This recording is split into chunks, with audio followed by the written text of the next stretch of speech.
Ring ring. Hello. Oh girl, I'm so tired. But yeah, I'm filming the show right now. Yeah. It's called This is the Joyride with the Rainbow Goddess, the Rainbow Goddess.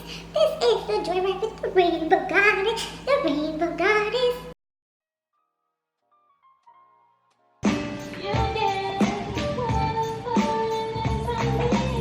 Hello, and welcome back to another episode of Joyride with the Rainbow Goddess.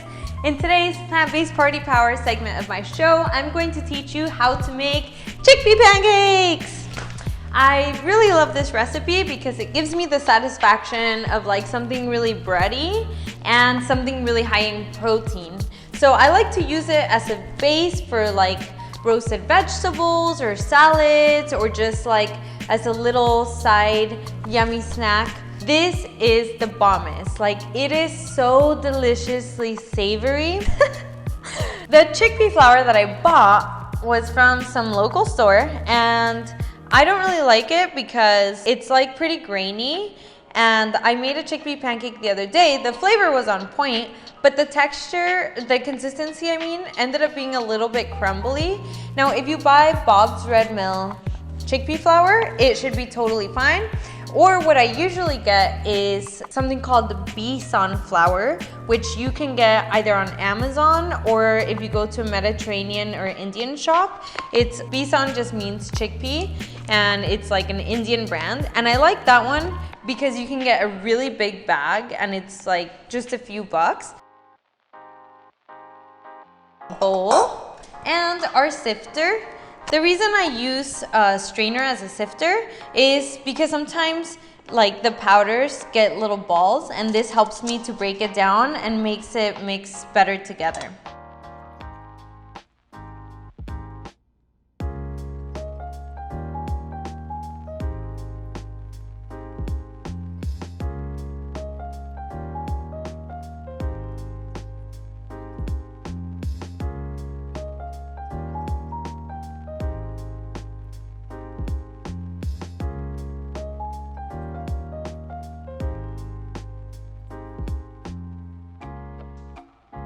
If you can find black sulfuric salt, that actually makes it taste like you're eating eggs. So this can end up looking like an omelet.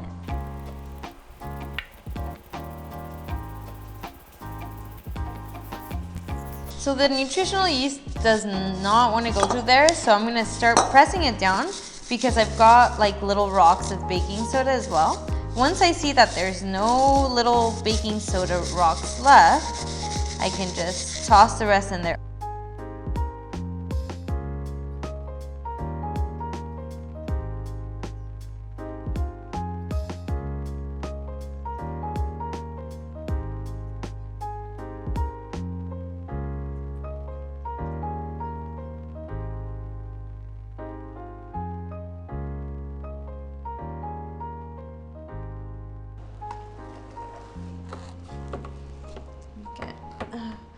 I turned on my pan, I put some oil on it, and wait until it's nice and hot before I start putting my batter in.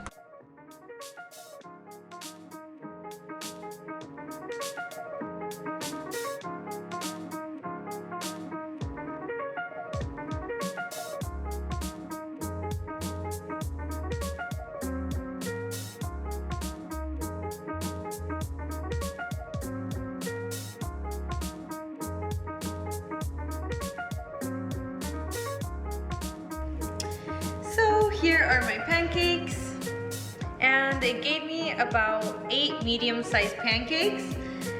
So while my pancakes were cooking, I prepared these beautiful ingredients to put on top, and this makes for a deliciously healthy meal. It's super duper fresh, it's very colorful, it's high in protein, in antioxidants, it's anti-inflammatory, it's good for cognitive health, which means brain function.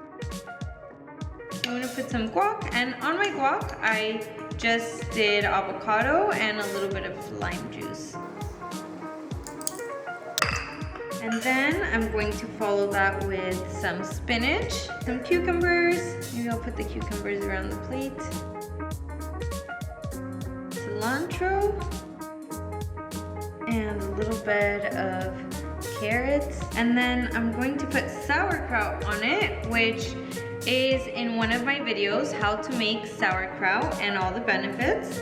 And then I'm going to put some pickled onions on it, which I have another video about how to make pickled veggies. And then I'm going to top it with my sour cream, which is gonna give it a really nice, creamy and moist touch. And I have this recipe up as well. I'll probably end up eating more sour cream with it. And then some radishes to give it that little bitter taste. And another pop of color. Ooh, and I almost forgot. I love doing black sesame seeds because it just gives it that little punch of color as well.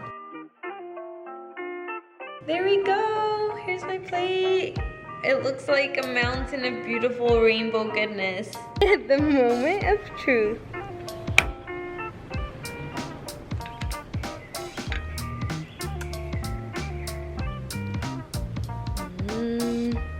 I want a cucumber on there.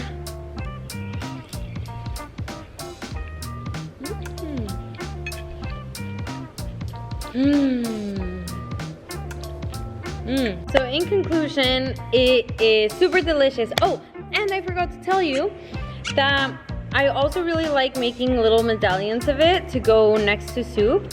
Sometimes I also make little medallions and put things on it like a tuna salad, you know, but like the vegan version, which I make with jackfruit.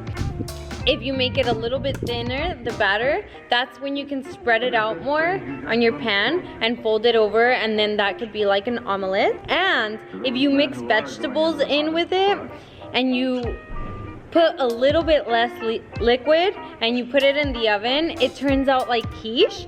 I mean, this batter literally has like a million uses. I love it so much. And you can make it sweet. Like, you can just take the idea of how to make the chickpea pancake, and instead of adding spices, you add sweet things to it, and then boom, you have a sweet, delicious, gluten-free, high-protein chickpea pancake. Okay, I hope you really enjoyed this video. And if you did, go ahead and hit the like button. If you have not yet subscribed to my channel, please do that now. And also, if you hit the notification bell, you'll be notified every time I put up a new video. Have a healthy, happy week. Yeah.